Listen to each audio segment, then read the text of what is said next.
ghost story called Clover, the Friendly Ghost. The Hay Adams Hotel in Washington, D.C. has received a fair amount of attention in recent years thanks to its resident friendly phantom.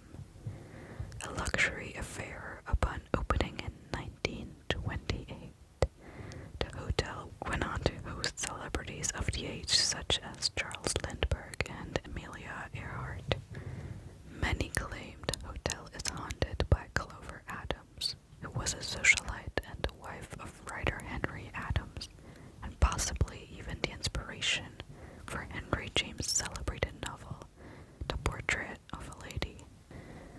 In the 1870s, along with neighbors John Hay, who had been private secretary to Abraham Lincoln, and his wife Clara, the two couples were very much part of the Washington, D.C. elite, moving in social circles with everyone from Teddy Roosevelt to Mark Twain. The story goes that Clover, a passionate photographer, fell into a deep depression following the death of her father and took her own life by ingesting the potassium cyanide she used to develop film. The house in which she died was eventually ripped down, along with the house once owned by the Hays, and the hotel was built in its place. Guests to the hotel have encountered a ghostly figure on 2 of its floors, light switches turning on and off, and doors locking and unlocking of their own accord. Startlingly, housekeeping staff have reported the feeling of phantom arms wrapping them in an embrace.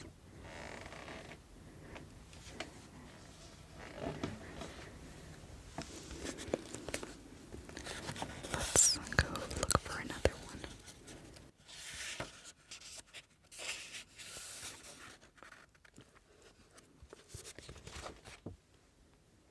Rumbles on the Underground. The London Underground has many ghostly goings-on beneath the surface and more than a few sad tales to tell.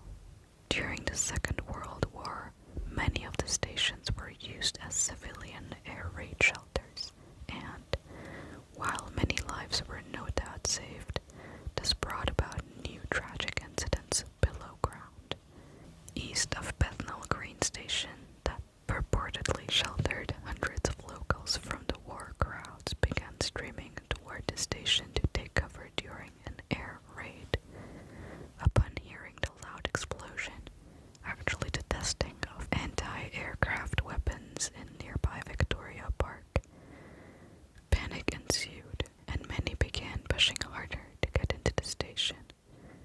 Near the bottom of the stairwell, someone tripped and fell, causing a pileup of 300 people. Casualties were many, mainly women and children, with 173 lives lost. There have been numerous reports from tube staff over the years of the sounds of children crying and women screaming echoing around the station after dark. Elsewhere on the London Underground, in the latter half of the 20th century, workers at Aldgate claim to have experienced an otherworldly presence down on the tracks. Late one night, some years after the war was over, a worker fell onto the life rail and was electrocuted, with 20,000 volts shooting through his body. He survived, but was knocked unconscious. When he came to, his fellow track workers said they had seen a ghostly figure of a woman stroking his hair just before he fell. She is thought to have been an apparition of a woman who was electrocuted and died in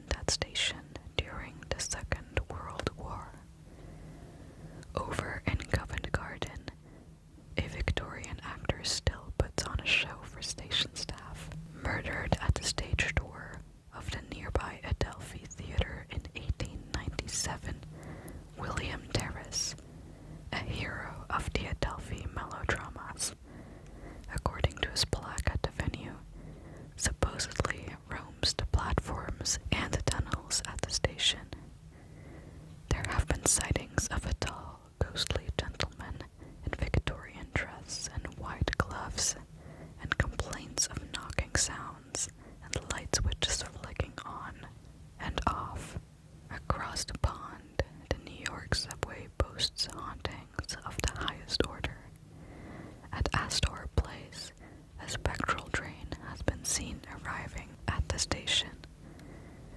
Witnesses claim to have caught a glimpse inside of lavish interiors, furnished with leather sofas, silk curtains, and a wood-burning stove. Descriptions bearing an uncanny resemblance to the private train carriage of August Belmont Jr., who financed the construction of the subway in the early 1900s. If that wasn't enough, President Franklin D. Roosevelt's trusty Scottish Terrier Fala is said to wander the halls of Grand Central, searching for his master, who had his own secret train platform just below the Waldorf Astoria Hotel.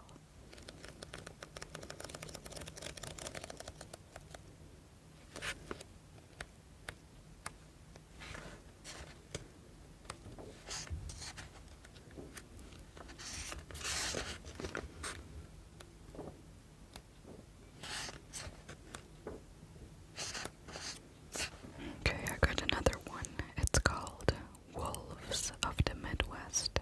Across the Midwestern states of the USA, notably Michigan and Wisconsin, local fables thrive about wolf-like creatures prowling the woods at night.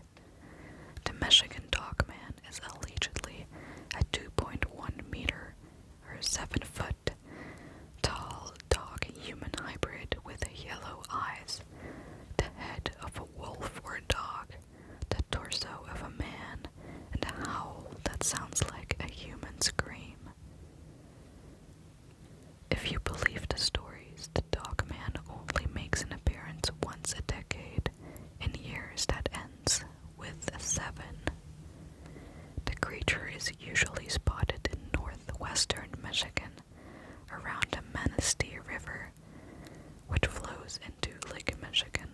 The first sighting of the Michigan Dogman was in 1887, when 2 lumberjacks reported seeing the creature in the woods.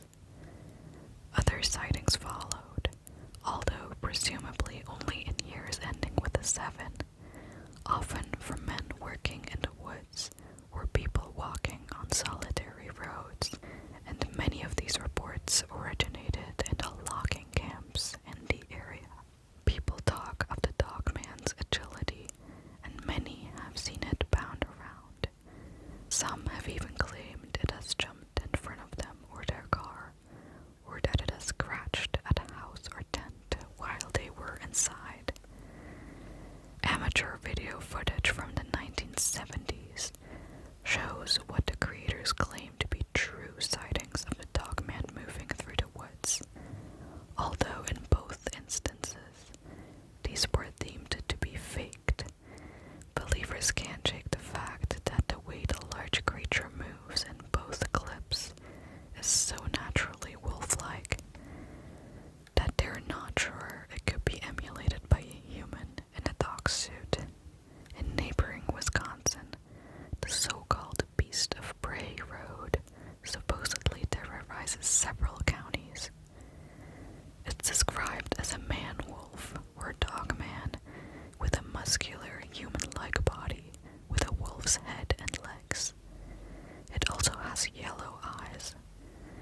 Could the Michigan Dogman have crossed the border? The beast was first sighted in 1936, perhaps at holidays in Michigan when the year ends with a 7, but reports really picked up in the 1980s and 90s. Those claiming to have spotted the beast say that they have seen it eating its kill by the side of the road or in the forest, either on its haunches or kneeling in a human-like fashion. No one has been attacked, but they have witnessed aggressive behavior, with some claiming to have been chased or had the creature jump on their car. There is photographic evidence of the supposed beast, and one local newspaper picked up the story.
century, the fortress was declared a national monument in the 1930s and is widely considered to be the best surviving example of a Dutch East India Company fort.